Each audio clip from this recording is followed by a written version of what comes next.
Assalamualaikum warahmatullahi wabarakatuh. Perkenalkan, nama saya Lulu Musonatu Saada dengan NPM 1903012026 dari Prodi Ekonomi Syariah kelas SIB. Ini merupakan mata kuliah Ziswaf atau Zakat, Infak, Sedekah, dan Wakaf. Di sini saya akan membahas tentang akuntansi zakat berdasarkan PSAK 45 dan PSAK 109. Pertama-tama, kita bahas dulu apa itu zakat. Zakat ialah pemberian sesuatu yang wajib diberikan dari sekumpulan harta tertentu. Menurut bahasa berarti kesuburan, kesucian, keberkatan, pensucian, dan menurut syara yaitu merupakan sifat-sifat dan ukuran tertentu kepada golongan tertentu yang berhak menerimanya. Jadi menurut garis besar, zakat dapat dibagi menjadi dua bagian, yaitu zakat fitrah dan zakat mal. Kita tahu bahwa hukum zakat itu adalah wajib dan zakat merupakan salah satu rukun Islam. Baik, selanjutnya itu adalah lembaga pengelolaan zakat. Di sini berdasarkan Undang-Undang Nomor 23 tahun 2011 tentang pengelolaan zakat, zakat merupakan pranata keagamaan yang bertujuan untuk meningkatkan keadilan dan kesejahteraan masyarakat. Jadi, dalam rangka meningkatkan daya guna dan hasil guna, zakat harus dikelola serta melembaga sesuai dengan syariat Islam, amanah, kemanfaatan, keadilan, kepastian hukum, terintegrasi, dan akuntabilitas, sehingga dapat meningkatkan efektivitas dan efisiensi pelayanan dalam pengelolaan zakat. Di sini, seperti yang kita tahu, ada Badan Amil Zakat Nasional, yaitu sebagai lembaga berwenang melakukan tugas pengelolaan zakat secara nasional. Nah, ini adalah badan secara nasional. Nah, setelah itu kita tahu bahwa untuk membantu Basnas dalam pelaksanaan pengumpulan, pendistribusian, dan pendayagunaan zakat, masyarakat dapat membentuk lembaga amil zakat atau dalam singkatannya LAZ. Nah, pembentukan LAZ wajib mendapat izin menteri atau pejabat yang ditunjuk oleh menteri. LAZ wajib melaporkan secara berkala kepada Basnas atau pelaksana, pengumpul, pendistribusian, dan pendayagunaan zakat yang telah diaudit syariah dan keuangan. Nah, selanjutnya itu adalah tugas lembaga amil zakat atau LAZ itu tadi. Yang pertama itu adalah pelaksanaan pengumpulan, kedua pendistribusian, ketiga pendayagunaan zakat. Nah, tujuan dari amil zakat ini adalah meningkatkan efektivitas dan efisiensi pelayanan dalam pengelolaan zakat dan meningkatkan manfaat zakat untuk mewujudkan kesejahteraan masyarakat dan menanggulangi kemiskinan. Nah, jadi atau untuk meningkatkan keadilan dan kesejahteraan masyarakat. Sehubungan dengan hal perlakuan akuntansi pada lembaga amil zakat, sebelum PSAK 109 berlaku sebagai standar perlakuan akuntansi zakat di Indonesia, maka sementara itu bentuk pencatatan dan pelaporan akuntansi zakat seringkali didasarkan kepada metode akuntansi yang secara umum berlaku. Jadi sebelum adanya PSAK 109 itu menggunakan metode yang umum yang kemudian dimodifikasi dengan ketentuan syariah. Aturan yang ada pada saat itu yang mendekati untuk dimodifikasi ke dalam sistem akuntansi zakat adalah ketentuan dari IAI atau Ikatan Akuntansi Indonesia. Nah, yang telah mengeluarkan pernyataan standar akuntansi keuangan tentang pelaporan keuangan organisasi nirlaba atau PSAK 45. Di sini kita mengetahui pengertian akuntansi dan akuntansi zakat. Di sini kita lihat bahwa pengertian dari akuntansi atau accountancy berasal dari kata to account yang salah satu artinya adalah menghitung. Secara teknis, akuntansi diartikan sebagai proses pencatatan atau recording, pengklarifikasian atau clarifying, peringkasan atau summarizing, transaksi keuangan yang diukur dalam satuan uang, serta pelaporan atau reporting hasil-hasilnya. Akuntansi zakat itu sendiri adalah bingkai pemikiran dan aktivitas yang mencakup dasar-dasar akuntansi dan proses-proses operasional yang berhubungan dengan penentuan, perhitungan, dan penilaian harta dan pendapatan yang wajib dizakati. Menetapkan kadar zakatnya dan pendistribusian hasilnya kepada pos-pos sesuai dengan hukum dan dasar-dasar syariat Islam. Dengan kata lain, akuntansi zakat itu berkompeten dalam perhitungan atau penghitungan zakat dan pembagiannya kepada pos-pos sesuai dengan hukum dan dasar-dasar syariat Islam. Akuntansi zakat terkait dengan 3 hal pokok. Yang pertama itu penyediaan informasi. Jadi ini sebagai penyedia informasi untuk publik atau untuk intern. Terus pengendalian manajemen dan akuntabilitas. Nah, akuntansi zakat merupakan alat informasi antara lembaga pengelolaan zakat sebagai manajemen dengan pihak-pihak yang berkepentingan dengan informasi tersebut.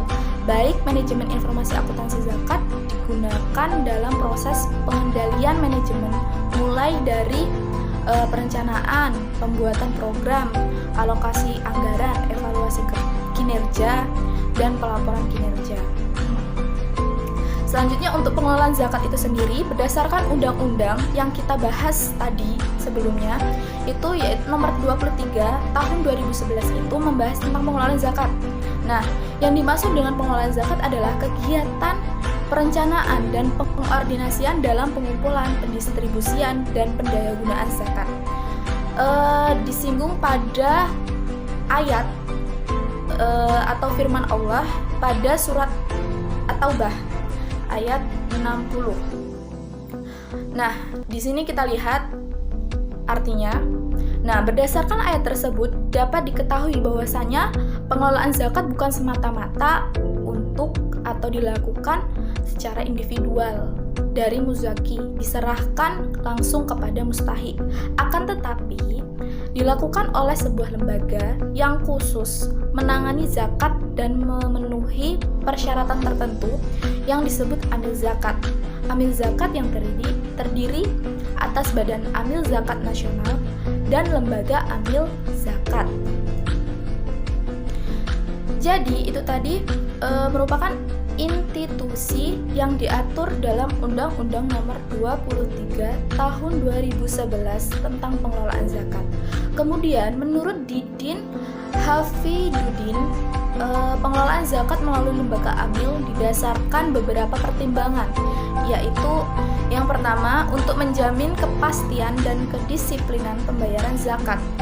Nah, yang kedua itu menjaga perasaan rendah diri dari para mustahik zakat apabila berhadapan langsung dengan para wajib zakat atau muzaki.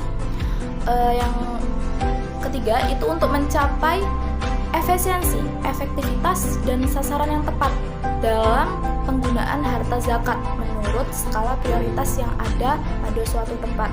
Dan yang terakhir itu untuk memperlihatkan syariat Islam dalam semangat menyelenggarakan negara dan pemerintah yang Islami. Kemudian ada pernyataan standar akuntansi keuangan atau PSAK nomor 45 itu tadi.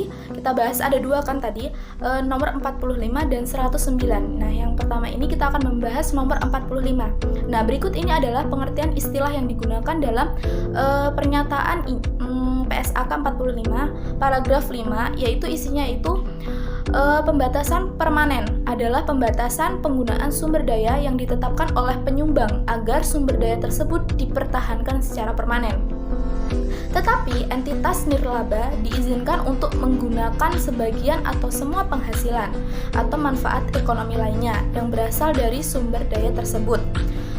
Kedua itu pembatasan temporer atau pembatasan penggunaan sumber daya oleh penyumbang yang menetapkan agar sumber daya tersebut dipertahankan sampai dengan periode tertentu atau sampai dengan terpenuhinya keadaan tertentu. Nah, ketiga, sumbangan terikat adalah sumber daya yang penggunaannya dibatasi untuk tujuan tertentu oleh penyumbang. Pembatasan tersebut dapat bersifat permanen atau temporer. Yang terakhir itu sumbangan tidak terikat adalah sumber daya yang penggunaannya tidak dibatasi untuk tujuan tertentu oleh penyumbang.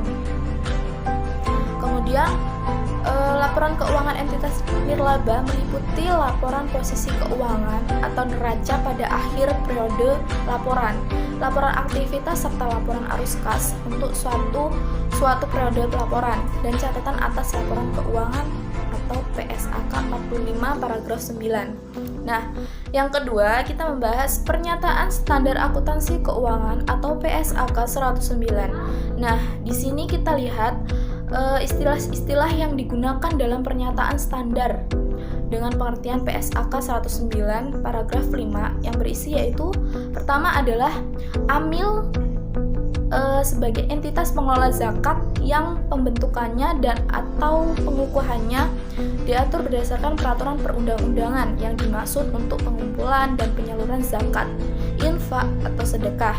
Nah, yang kedua itu dana amil adalah bagian amil atas dana zakat dan infak atau sedekah serta dana lain yang oleh pemberi diperuntukkan bagi amil. Dana amil digunakan untuk pengelola amil. Nah, ketiga, dana infak atau sedekah adalah bagian non-amil atau penerimaan infak atau sedekah. Nah, selanjutnya itu dana zakat adalah bagian non-amil atau penerimaan zakat. Ada beberapa di sini yang bisa dilihat. Nah, kemudian pengakuan dan pengakuan awal zakat ya. Penerimaan zakat diakui pada saat kas atau aset lainnya diterima zakat yang diterima dari muzaki diakui sebagai penambah dana zakat. Nah, itu ada dua. Jika dalam bentuk kas, maka sebesar jumlah yang diterima. Jika dalam bentuk non-kas, maka sebesar nilai wajar aset non-kas tersebut. Kedua, itu pengukuran setelah pengakuan zakat. Pengakuan awal zakat itu ada dua. Penurunan nilai aset zakat diakui sebagai pengurangan dana zakat. Zakat terjadi tidak disebabkan oleh kelalaian amil. Kedua, kerugian dan pengurangan dana amil jika disebabkan oleh kelalaian amil. Terakhir itu penyaluran zakat. Zakat yang disalurkan kepada mustahiq diakui sebagai pengurang dana zakat. Nah, jadi ketika zakat itu sudah disalurkan kepada mustahiq, maka itu adalah sebagai pengurang dana zakat. Nah, ada dua di sini adalah jumlah yang diserahkan atau jika dalam bentuk kas. Kedua, jumlah tercatat jika dalam bentuk aset non-kas. Selanjutnya itu penyajian dan pengungkapan. Yang pertama itu penyajian. Amil menyajikan dana zakat dan infak atau sedekah dan dana amil secara terpisah dalam laporan posisi keuangan. Nah, yang kedua itu pengungkapan. Zakat amil harus mengungkapkan hal-hal berikut terkait dengan transaksi zakat, tetapi tidak terbatas pada ada 6. Yang pertama itu kebijakan penyaluran zakat seperti penentuan skala prioritas penyaluran zakat dan mustahiq non-amil. Kedua, kebijakan penyaluran zakat untuk amil dan mustahiq non-amil seperti persentase pembagian, alasan dan konsistensi kebijakan. Ketiga, metode penentuan nilai wajar yang digunakan untuk penerimaan zakat berupa aset non-kas. Keempat, rincian jumlah penyaluran dana zakat untuk masing-masing mustahiq. Terus kelima, penggunaan dana zakat dalam bentuk aset kelolaan yang masih dikendalikan oleh amil atau pihak lain yang dikendalikan amil. Jika ada, diungkapkan jumlah dan persentase terhadap seluruh penyaluran dana zakat serta alasannya.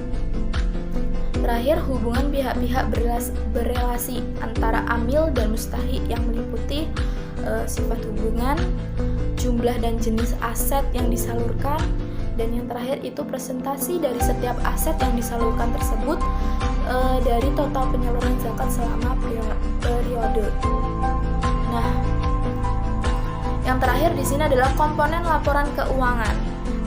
Komponen laporan keuangan yang lengkap dari AMIL terdiri dari yang pertama itu neraca atau laporan posisi keuangan, yang kedua laporan perubahan dana, yang ketiga laporan perubahan aset kelolaan, dan yang terakhir yang keempat laporan arus kas, dan yang terakhir catatan atas laporan keuangan. Demikianlah presentasi yang dapat saya sampaikan, kurang lebihnya saya mohon maaf. Saya akhiri, wallahul muwaffiq ila aqwamit thoriq. Wassalamualaikum warahmatullahi wabarakatuh.